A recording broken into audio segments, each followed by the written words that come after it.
All rise, veuillez vous lever.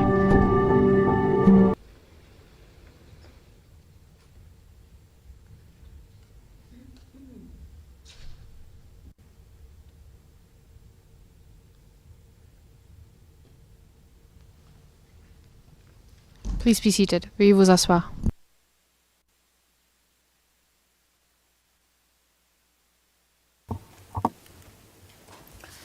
Bonjour à tous. Judge Modoc, good afternoon.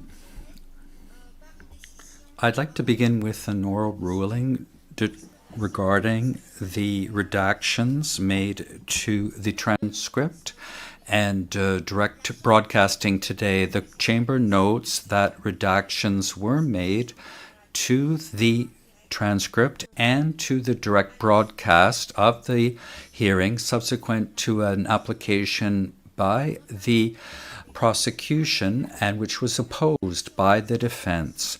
The application of the requested redactions apparently would be a problem and could lead to hearings being held in closed session. The Chamber wishes to recall an earlier ruling during which the Chamber stressed that it is up to the parties and participants to ensure that their submissions are worded in such a way as to avoid going into closed sessions, thus ensuring the transparency of the proceedings and to avoid the disclosure of confidential information. The Chamber would remind the parties to comply with these instructions. Furthermore, the Chamber is of the view that the information that was asked to be redacted and also from the direct broadcast today were limited to identifying information of witnesses and victims mentioned during the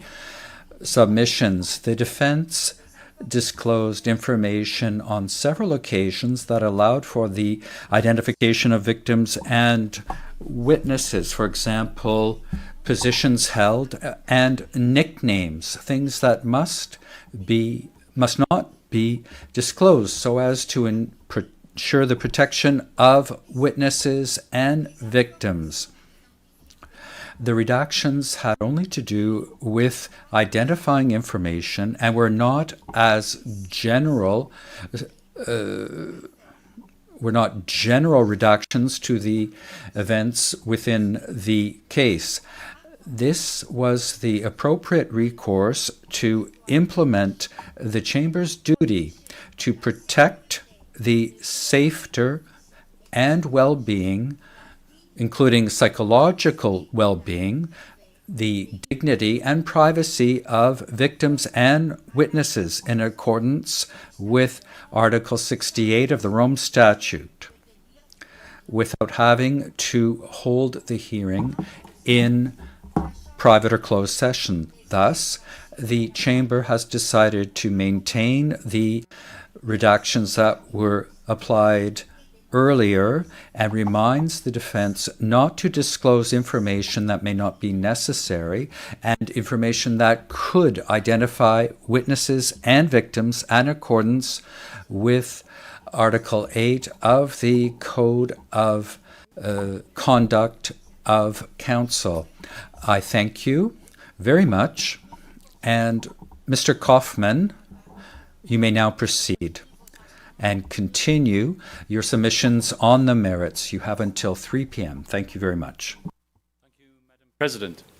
As you can see, we have a number of yellow post-its on our table here. These are the document identification numbers of all the matters that I'll be talking about. But since we only have until 3 and until 1 hour tomorrow morning, I can provide the ID number if necessary, but I will move on, and we promise to give the Chamber at the conclusion of the hearing the full ID numbers of everything that I've talked about. And if the prosecution obviously wants something as well, he can. Afternoon, Madam President. I would just ask my friend if he can read out the tab numbers, because every item per the Chamber's instruction has a tab number. So even if my friend doesn't read out the entire ERN of the page he's citing, the lines, if he gives us a tab number, at least we can check his homework in real time. Merci beaucoup. Thank you very much. Counsel, are you in agreement with this position taken by the prosecution? représentant du procureur. Well, the representative of the OTP. Mr. Kaufman, yes, ma'am. Judge Motek, please proceed. Come to ask myself another question concerning the nature of a common plan theory which applies equally to its subjective requirements. Has the prosecution shown substantial grounds to believe that Rodrigo Duterte's implementation of its fantasy criminals scheme was of such a nature that the murders detailed in its 49 charged incidents would have ensued as a virtual certainty in the ordinary course of events, and that he foresaw that they would occur as a virtual certainty in the normal course of events? Let us take a moment so that I can assure you that these wonderful words, virtual certainty, actually do exist in the court's case precedent and are not a fiction of my own. If you will, please display the first of two citations from the Abdul Rahman, otherwise known as the Ali Kushaib trial judgment from 2025. First of all, paragraph 795.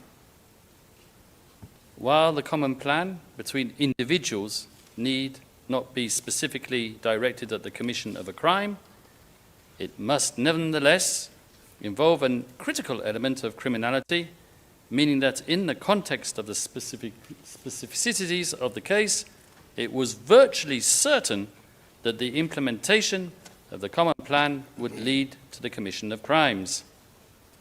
We can have a look at paragraph 706, and it talks about the general knowledge requirements, which I am sure Your Honours are very familiar with. So, with respect to the question whether the common plan entailed the occurrence of murders as a virtual certainty, the answer is an emphatic and resounding no. First of all, let us recall what the prosecution defines as the former president's list of high-value targets, what the media calls the kill list, and what one of Mr. Edward Jeremy's quoted witnesses referred to as the dead list. The number of individuals on this so-called kill list, the very list on which the prosecution relies to show that the knowledge that death would ensue, is 4,817. Those who are actually neutralized dwarfs in comparison and stands at 248.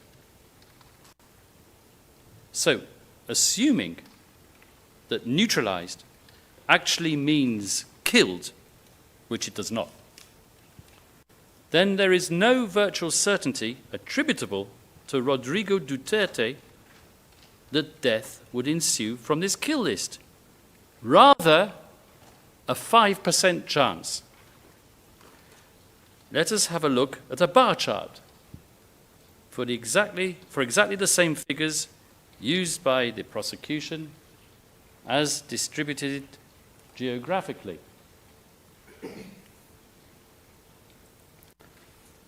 I now turn to the issue of control, as it did or did not manifest itself in the crime base. In other words, can it safely be argued that substantial grounds exist to believe that Mr. Duterte's supposed diktat filtered its way down from his mouth and via his co-perpetrators to those who were supposedly going about committing these murders? How has the prosecution shown the concept of automatic compliance, or even virtually automatic compliance, so essential to its pyramidal structure? Well, by and large, and judging from Ms. Robin Croft's submissions, it would appear that the concept of automatic compliance is substantiated by reference to subjective comments made by perpetrators who talk about their will being controlled. For example, transcript, page 37, line 7 onwards. I felt like that I didn't have any choice but to follow their orders. It wasn't possible not to obey his commands. Another example, transcript, page 38, line 17. Co-perpetrators controlled the will of the physical perpetrators. End quote. According to the prosecution, members of the Davao Death Squad had to seek clearance from Mr. Duterte to conduct killings in Davao City. For this wild assertion, the prosecution relies once again on the evidence of criminals it has recruited, all of whom are inherently unreliable because of their being self-confessed vicious murderers, testifying in return for virtual immunity from proceedings at the ICC. We shall analyze the testimonies emanating from these individuals in detail later in my submissions. Now, I can see Mr. Nichols scribbling away there, but I shall be referring to what are called statements of limited use. As for the other modes of liability charged, ordering under Article 25(3)(b and Article 25(3)(c), aiding and abetting, as I have said, no smoking gun, no evidence of a direct order, solicitation, or inducement with respect to any one of the 49 incidents. No documentary record exists of a presidential order. So how could these orders have been transmitted for the purposes of Article 25(3)(b)? Well, unless Mr. Nichols envisages mental telepathy, I think that we can discount ordering. The prosecution has failed to elaborate in its oral submissions what it means truly by soliciting.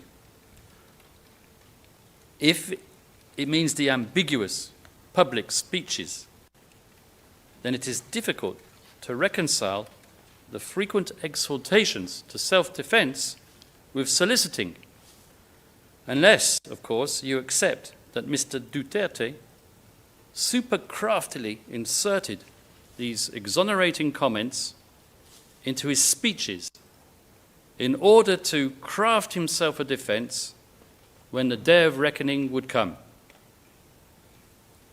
As the prosecution asserts, speaking with a forked tongue, sometimes speaking his mind, sometimes saying what he wants you, your honours, to hear.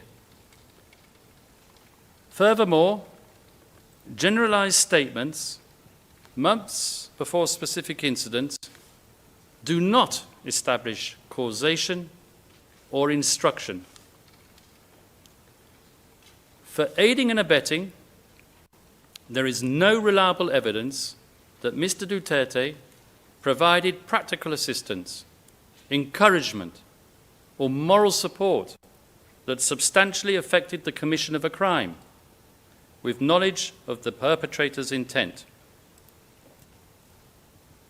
And finally, on modes of perpetration, modes of liability, I would beg you not to take heed of Ms. Paulina Masseter's assertion that Rodrigo Duterte failed to prevent or punish.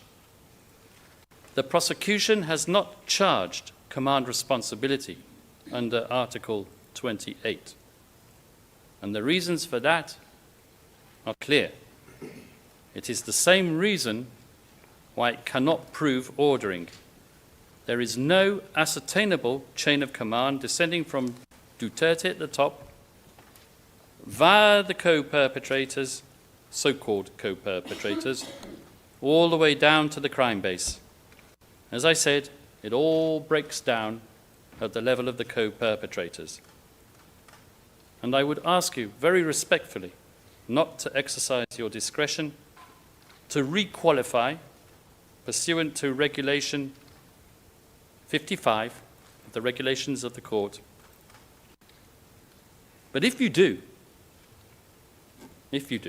and you shouldn't, I respectfully submit, you should order the prosecution to resubmit its document containing the charges and its pre-confirmation brief as amended, and to release Mr. Duterte in the interim. Now, I have finished that section of my submission, and I will now turn to the witnesses themselves, and I will be very careful not to mention anything that I'm not meant to. And I will discuss, first of all, the general reliability. A genuine criminal investigation is meant to be directed at establishing the truth. It is meant to elicit facts in an impartial manner and not to present witnesses with a preconceived idea and to seek confirmation thereof, whether it be by way of leading questions or anything else. By this, I mean that the golden thread linking practically every one of the interviews of the prosecution's so-called insider witnesses, who are, for the most part, ruthless criminals, is the a priori targeting of Rodrigo Duterte. In my submission, no real attempt was made to perform this duty of examining exonerating circumstances, or even to establish the existence of other actors who might be responsible for the high incidence of deaths in the context of the war on drugs. Most prosecutors will collate the evidence and thereafter analyze it and decide whether to prosecute with a view to obtaining a reasonable prospect of conviction, which is indeed the standard supposedly applied since Mr. Karim Khan assumed the role of chief prosecutor. A prosecutor is not meant to choose his target in advance and then find the evidence to support a preconceived desire. Now, I'm not going to engage upon a wholesale forensic analysis of the credibility of each and every witness. I am long enough in the tooth to appreciate that issues of credibility and weight are not normally litigated at confirmation, but are left to trial. This case, however, is unique. And as I have said, the prosecution's star witnesses are self-confessed murderers. And most of their statements were taken by the prosecution's investigators with the assurance of limited use. Namely, that anything self-incriminating would not be used against them in proceedings at the ICC. Although Mr. Nichols will undoubtedly tell you that these agreements of limited use are not to be understood as the grant of immunity from prosecution, for all intents and purposes, they are. And I am prepared to wager that we will not see even one, not one, of these incriminating witnesses in the dock at this court, nor in the dock at any court anywhere in the world, after they have been rehoused and given protection at considerable expense to the state parties funding this court. I do not think that I would be alone either in believing that there is something morally repugnant or even questionable from a public policy standpoint to shield not only one, but a number of murderers from prosecution at the ICC just in an attempt to nail Rodrigo Duterte. Indeed, in many common law jurisdictions, the use of a self-avowed murderer to convict an alleged murderer would normally entail vetting and scrutiny of the highest order. Those words, if I'm not mistaken, come from the Crown Prosecution Service's instruction manual. Public source. In fact, I would suggest that it would normally only be approved, firstly, when it is considered of more value to have a suspected person as a witness than as a possible accused. Secondly, whether obtaining the conviction of an alleged murderer is more important than the release of a self-confessed murderer. And finally, whether it is likely that a conviction could be obtained without the cooperation of the self-confessed murderer, or a number of them. Even after this vetting process, most courts in common law jurisdictions require an evidentiary supplement before relying on the sole testimony of a cooperating criminal witness, or what is otherwise called an accomplice witness. Such an evidentiary supplement, in legal parlance, is called corroboration, and rules exist governing what may be deemed suitable corroboration. I'm pretty sure that these considerations were never considered by the prosecution, for one very simple reason. At least two of the most prominent accomplice witnesses were offered up to the prosecution on a silver platter, and I cannot say by who in open session. Neither the Rome Statute nor its accompanying texts regulate the way statements of limited use are employed. I would like the pre-trial chamber to consider the way academics and the prosecution itself has qualified the implementation of limited use statements in the past. And I quote from paragraph 49, which is open source, of a chapter on the Office of the Prosecutor in the 2022 edition of the Max Planck Encyclopedia of International Law, written by no less than Judge Betty Höhler of this court. And I quote,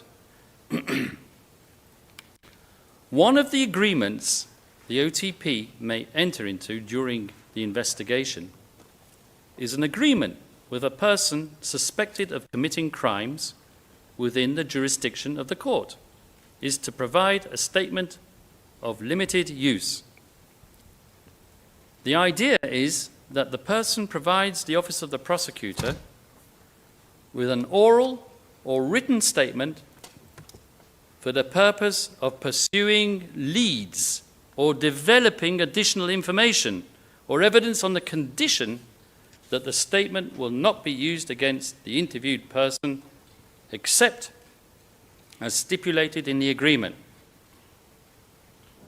The purpose of such agreements is to ensure cooperation of so-called insider witnesses whom the OTP does not intend to prosecute, but are expected to provide key information or evidence against other, usually more senior suspects." Judge Höhler was effectively relying on footnote 20 to the prosecution's own filing, number 1118, in the Bemba Article 70 case, which states the same thing. Both sources stress that limited use statements should be used as a rule to pursue leads or to develop information, but not apparently, outright at any rate, to serve as the key and main testimony against a suspect. In my opinion, there is a good reason for this. and it is contained in the wording of Article 54, 3d of the Rome Statute, which is cited as the statutory basis for limited use statements. The prosecutor is entitled to enter into such agreements granting limited use on condition that the agreement would not be inconsistent with the statute. And I stress those words, not inconsistent with the statute. Using the evidence of self-confessed murderers to obtain leads or develop evidence from other sources, I would suggest, is consistent with the statute, as mentioned by Judge Betty Hohler. To give a get-out-of-jail card, however, to a whole bunch of murderers in order to fix liability to another, albeit pre-selected individual, also selected of murder, is, in my opinion, totally and wholly inconsistent with the object and purpose of the Rome Statute, which, according to its preamble, oft cited by the victims and the prosecution, is dedicated to the eradication of impunity. In my opinion, granting immunity to a murder suspect for core international crimes would be seen as undermining the object and purpose of the Rome Statute.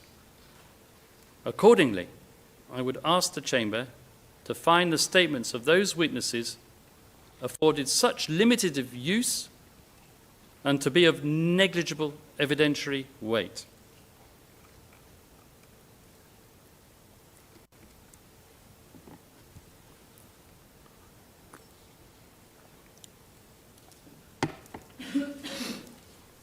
Another issue pertaining to the general credibility of the prosecution's witnesses is the way in which they were recruited. In my opening remarks a couple of days ago, I talked about the general fairness of pursuing charges brought by a prosecutor who was formerly a representative for more than 100 victims of Mr. Duterte's alleged crimes. I also talked about a recorded telephone conversation in which one of the participants bragged about acting as President Marcos Jr.'s silent partner for channeling witnesses to the ICC. Apparently, I raised the presidential spokesperson's hackles considerably. So let me quote a bit more so that I can assure her that my cognitive faculties, which she doubted, are in fact intact. And this is what this covertly recorded individual, who I'm forbidden from naming, said. They cooperate through me, since I don't hold a position, redacted. But we are able to do it. So what? What happened here is an ICC investigator will give me a list of witnesses, documents they need to bolster the case against Duterte, then I provide it. I give it to the different agencies so it can be approved.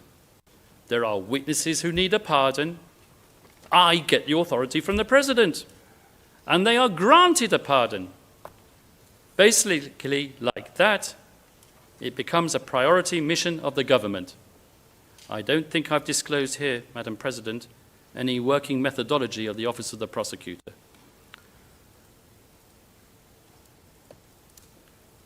So now I turn to the incidents themselves, the 49 incidents. The prosecution invites you to view these incidents as the manifestation of a much larger pattern. To quote the prosecution's very words, in filing number 330 at paragraph 5, the 49 incidents are a non-exhaustive list of examples of the conduct underlying the charges. Indeed, the prosecution speaks of thousands of victims in toto, data sets, and patterns of violence. Now, the defense does not deny that much drug-related violence did occur. It was occurring before Mr. Duterte assumed the reins of power and continued, as we have shown, by way of a sharp increase after he left office. But these grandiose visions of the prosecution are of no avail if the core criminality and incidents alleged in its document containing the charges are not made out. So the question before you is whether there are substantial grounds to believe, firstly, that each of these specific incidents were unlawful killings, namely deliberate acts of murder, and secondly, that they were knowingly committed to further the criminal objective of the so-called common plan or the state organizational policy with which it has been conflated, and finally, that they are indeed attributable to Mr. Duterte under a recognized mode of liability.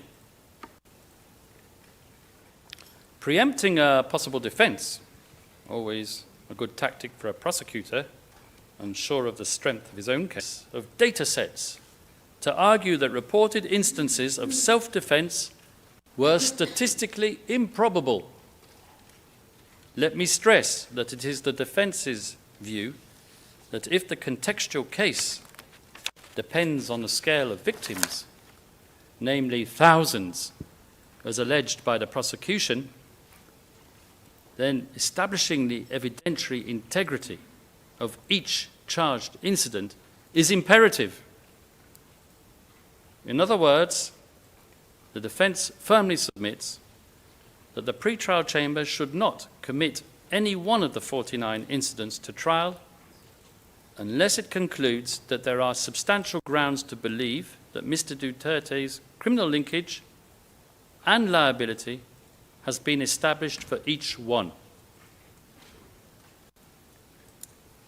When these 49 incidents are disaggregated and examined one by one, as the statute requires, we submit, what becomes apparent is not the cumulative strength, rather the recurrence of certain symptoms of inherent weakness in the evidence. These weaknesses fall into 6 broad categories. The first is the over-heavy reliance on the testimony of cooperating witnesses who are inherent criminals with an inherent propensity to be unreliable and whose statements, as I mentioned, are not corroborated by external evidence. The second, hearsay attribution, or in less legal parlance, incriminating statements heard from a source twice or even 3 times removed. The third weakness, which infects the evidence, is the fact that some of the victims are unidentified, making it virtually impossible for the defense to pursue its own lines of inquiry. This weakness affects at least 9 out of the 49 incidents. The fourth weakness,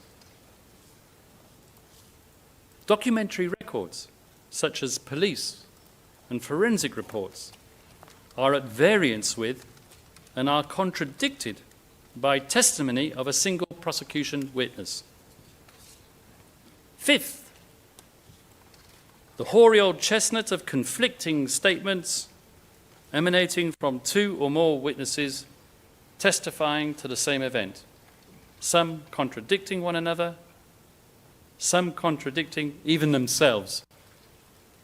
And finally, the 6th weakness being the repeated absence of any evidence to link the hitmen to our client, despite the prosecution's best efforts to chivvy such linkage out of them.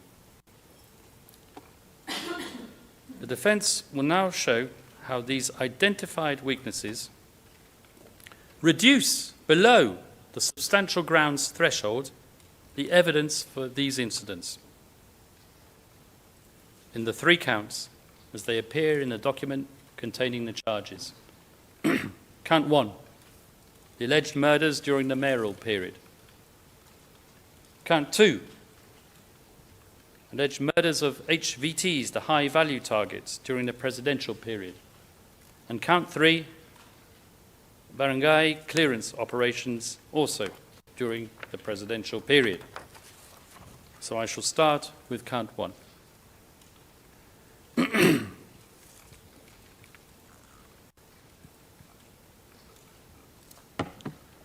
As we know, the first cluster of incidents falling under count 1 concerns the so-called and totally fictitious Davao Death Squad period. This concerns incidents 1 through 9 of the document containing the charges. The prosecution's attribution theory here is straightforward, that Rodrigo Duterte, as mayor, authorized killings through intermediaries. But when the evidence for this count is examined, as I've already mentioned, not one witness can say that he heard the mayor give an order to kill. The attribution of criminality to Mr. Duterte arises, for the most part, out of assumption layered on top of hearsay and follows a repetitive pattern which would, as a rule, entail the same mechanism of attribution. Namely, a hitman witness for the prosecution would state that his handler said that clearance came from, and I quote, above. But what does the word above mean? It means an unnamed superior and nothing more. The mode of liability imputed to Mr. Duterte, namely indirect perpetration, requires the prosecution to establish a stable chain of command through which the common enterprise filtered. If there indeed existed a structured approval process, as the prosecution alleges, one would expect operational consistency, not variability. The incidents contained in count 1 are also marked by internal inconsistencies which cannot be reconciled and which are indicative of the fragility of the prosecution's overall case. Incident number 1, for example, is based on the evidence of 2 witnesses who contradict each other on fundamental and materially crucial issues. Let me explain in more detail. P26, who presents himself as a participant, claims that Mr. Duterte telephoned a redacted third party to order the operation and was told that it was the mayor on the phone. Was told that the mayor was on the phone. Pure hearsay. The prosecution seeks to reinforce this through P2. Yet P2 was not present at the time. He was inactive, for reasons I can't mention, and relies entirely on what he heard from the redacted third party and another individual at a later date. P2's account is therefore pure, unadulterated hearsay. More significantly, it diverges from P26's version on fundamental points. The year of the incident, 2014 and not 2013. The number of victims, 2 rather than 3. The identity of the perpetrators. The channel through which alleged clearance was conveyed, via driver and bodyguard, to a different DDS member rather than through redacted. And if that is not enough, the method of killing, strangulation rather than stabbing, these aren't minor inconsistencies. They concern the core factual matrix. If the pre-trial chamber is unable to determine even these basic circumstances which establish opportunity, method,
that, Your Honours, is conjecture. And we would submit that Article 61(7) of the Rome Statute does not permit charges to be confirmed on the basis of conjecture, on the basis of such a weak evidentiary basis.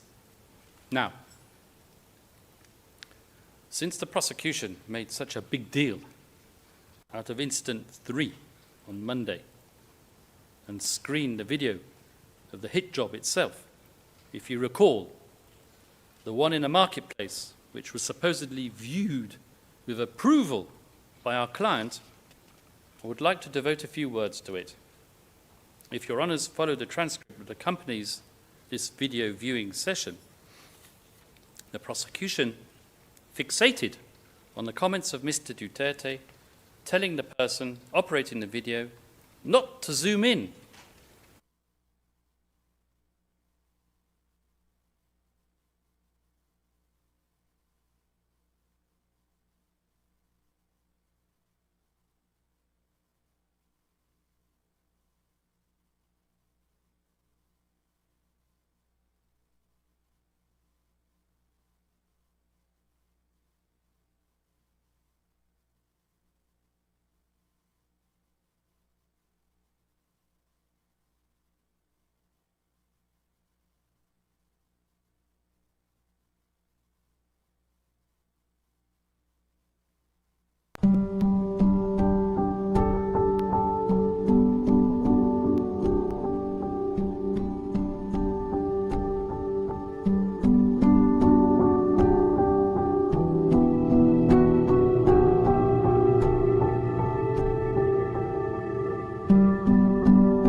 Thank you, Mr. Kaufman. We've come to the end of today's hearing, the third day. The hearing shall resume tomorrow at 10 a.m. Thank you, parties and participants. I thank our interpreters, the registry, the technical staff, and all those who have have allowed this. Yes, Mr. Nichols? To interrupt, Your Honors, just at the end of the day, but I wonder if we could go into private session for 1 minute before you leave the bench. Oui, Monsieur Nicholas. Yes, Mr. Nichols.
We are back in open session, Madam President. Non, mais si j'étais un... Judge Mochok, I was thanking the participants and parties, and then we had a few moments in private session, and now I would like to wish you a pleasant afternoon. We will see you all tomorrow, and once again I thank everyone, and this hearing is now adjourned. We will see one another tomorrow.